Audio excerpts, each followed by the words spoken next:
নমস্কার বন্ধুরা, আজকে আমি বানাবো নারকেলের তরকারি। তা দেখুন, কড়াই বসিয়ে দিয়েছি। আমি কড়াইয়ে পরিমাণ মতো তেলও নিয়ে নিয়েছি।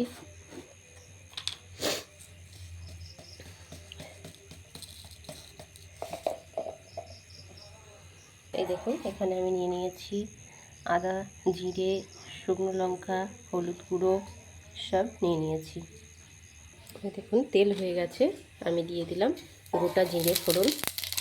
যেহেতু আমি এটা আজকে নারকেলের তরকারি বানাবো, দিয়ে দিলাম আলুগুলো।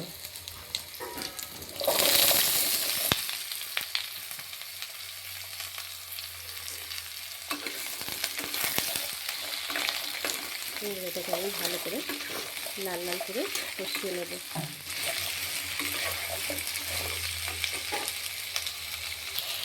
দিয়ে দিলাম দুটো কাঁচা লঙ্কা।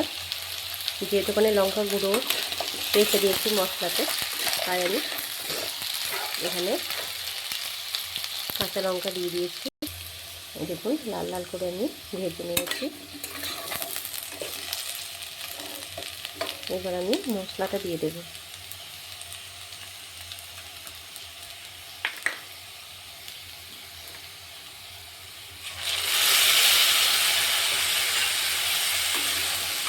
দিয়ে আমি ভালো করে কষিয়ে নেব।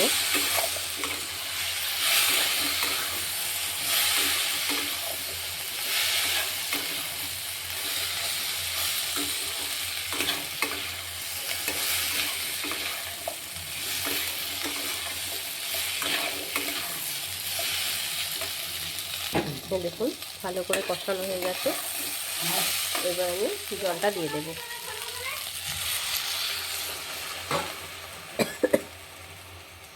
দিয়ে আমি সেদ্ধ হতে দেব। এই যে দেখি আমার সেদ্ধ হয়ে গেছে। এই দেখুন কত সুন্দর কালারটা হয়েছে। দেখুন,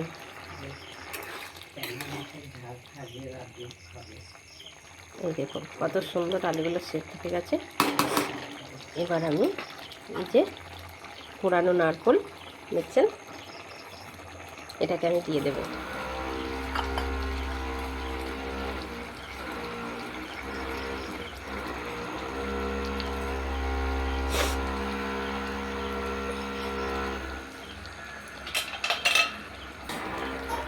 আর দিয়ে দেব অল্প একটু চিনি। যেহেতু এটা নারকেলের তরকারি, সেহেতু একটু মিষ্টি না দিলে ভালো লাগবে না। এটা দেখুন কত সুন্দর হয়েছে। এই নারকেলের তরকারি আপনারা একবার হলেও বানিয়ে খাবেন।